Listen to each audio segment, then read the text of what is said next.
coalition. Quel est le regard que vous jetez sur une probable coalition mettant en exergue Bello Bouba Maïgari, Issa Chiroma Bakari, Maurice Kamto et Maître Akere Mouna? Je commence par Valère Bessala. Valère, une telle coalition, si jamais elle était mise sur pied, ferait véritablement de mal au président Paul Biya? Mais pourquoi est-ce que vous voulez qu'on fasse du mal au président Paul Biya? On ne fait pas la politique pour faire du mal à qui que ce soit. Faire du mal, c'est au niveau de l'élection. On s'est parfaitement compris, C'est pour cela que j'insiste sur le mot que vous avez utilisé, faire du mal, parce que j'estime qu'il vient à propos. Parce qu'en fait, on peut faire du mal à quelqu'un qui justement a fait de la présidence de la République sa maison personnelle. C'est pour cela que j'adopte effectivement le mot faire du mal. Parce que quand on est venu au service du peuple, on ne peut pas penser que partie de la présidence de la République à la suite d'une élection, c'est d'avoir subi un quelconque préjudice. Alors, si vous parlez de coalition, moi je crois que vous avez aligné des noms. Je peux dire, on peut convertir ça en chiffres. Ouais. On peut convertir les noms en chiffres. 82, 77, 73 et 71. Quand j'ai vu les noms que vous avez alignés, j'ai pris dans l'ordre. Vous voulez faire allusion à quoi? À leur âge? Alors, quand vous avez aligné ces chiffres que je viens d'aligner, ces noms et ces chiffres que je viens d'aligner, vous voyez que dans votre propre affaire, vous venez d'écarter naturellement une bonne partie du peuple. Une bonne partie du peuple, parce que quand vous parlez de coalition, et qu'on voit ces chiffres que je viens d'aligner, à la place des noms que vous-même vous avez alignés, il y a que la jeunesse n'y est pas. Il y a les jeunes générations qui ne se reconnaîtront pas à ce niveau-là. Parce qu'il y a aussi des candidats jeunes sur la scène. Est-ce que la coalition veut dire les anciens caciques ou les caciques de la scène politique, ou alors les caciques, membres du gouvernement ancien comme présent? Ou alors, la coalition, c'est une coalition de ce qu'on a appelé jusqu'ici des grands partis politiques. Parce que c'est les noms que vous avez, je convertis non seulement en chiffres, mais en termes de partis politiques et en termes de génération. Alors voilà le problème que moi je pose ici. Si c'est cette coalition-là, alors je réponds à votre question. Elle ne fera rien du tout. Elle ne fera rien du tout. Et comme on parle de faire du mal à Paul Biya, elle ne fera aucun mal à Paul Biya. Parce qu'en fait, il faut donc se poser des questions. Pourquoi une coalition devrait se faire de cette façon, à l'insu ou en marge des jeunes générations? C'est vrai. Nous autres, ma candidature n'y est pas, mais il y a des candidats jeunes qui sont sur la scène. On n'a pas interdit aux jeunes qui sont en compétition de se mettre ensemble. Hein. Non, vous avez posé un sujet. Je veux rester dans votre sujet. Bien entendu. Vous avez choisi des noms. Oui. Et je dis, voilà les noms, ce qu'ils représentent, les noms que vous avez choisis. Il n'y a aucune génération qui soit la nôtre dans cette coalition. Et si vous pensez faire une coalition, la coalition suppose que on met ensemble toutes les énergies, on met ensemble toutes les générations, on met ensemble tous les savoirs et toutes les éloquences politiques nationales pour être représentatifs de ce que le peuple attend.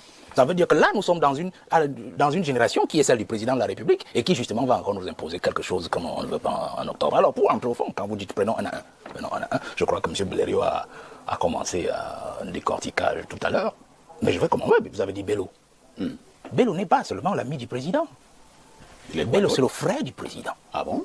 Je dis bien que c'est le frère du président. Quand je dis frère, ce n'est pas frère de sang, forcément. C'est des enfants du président Ahidjo. En 84, Bello était justement parmi ceux qui devaient même prendre le pouvoir, qui étaient supposés prendre le pouvoir à cette époque. Si le président de la République, 82, merci beaucoup, 82 et 84, c'est la période, puisque Bello a été le dernier premier ministre, un premier ministre de Paul Biya. Le tout premier premier ministre. Le tout premier ministre de Paul Biya. Et la constitution, changeant en 79, n'avait pas été changée.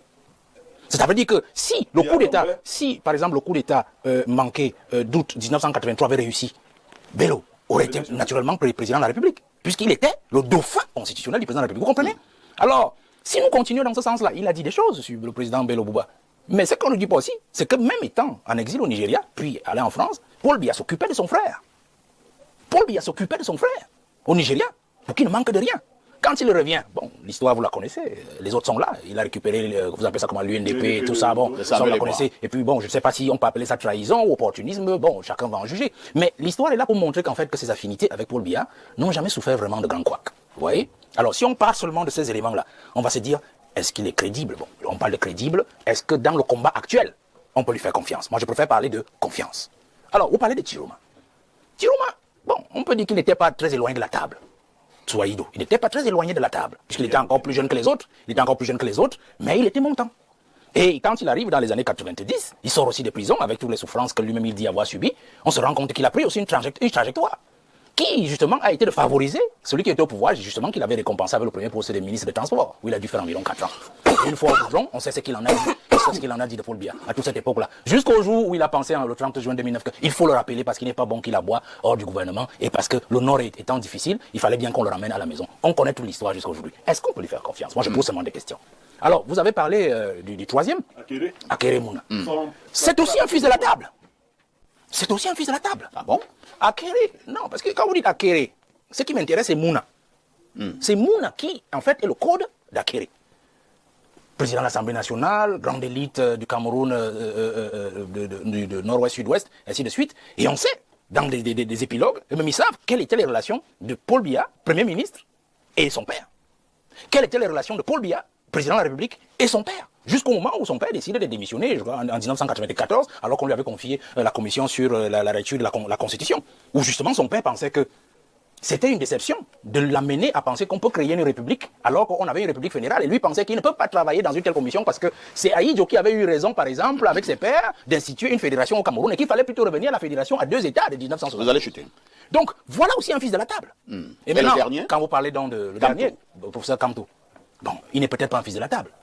Mais il a été aussi membre du gouvernement, comme les autres. Je crois que les autres ont dit. Toujours il a été. Non, quand je dis de la table, je parle de la table du président Ahidjo pour les 2 premiers, et puis pour les 3. Il a été la table du président. Il a été la table du président Paul Biya. Alors, pour moi, je parle d'une affaire de confiance. Vous voyez, une affaire de confiance. Mais sauf que celui qui m'intéresse le mieux, c'est le dernier, c'est-à-dire Kamto.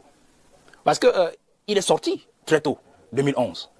2013, il s'est essayé, il a échoué. Je pense qu'il devait être député dans le folie. Mais il a continué. Et on a vu les batailles qu'il a menées.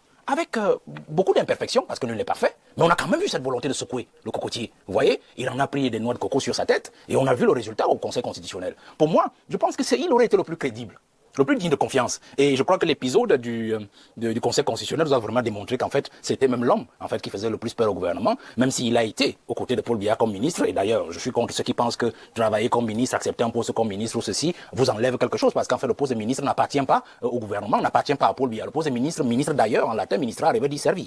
Alors, quand on est au service du peuple, on doit être au service du peuple et non d'un homme. Alors, il a été ministre, il a servi le peuple à cette époque-là. Et il a servi dans le gouvernement qui avait une logique. Et il a décidé de sortir du gouvernement. Il a mené ce combat que nous connaissons tous. Et donc, je pense que des 4, donc vous avez cité, je sors par là, celui était le plus digne de confiance. S'il était vraiment passé, si sa candidature était passée.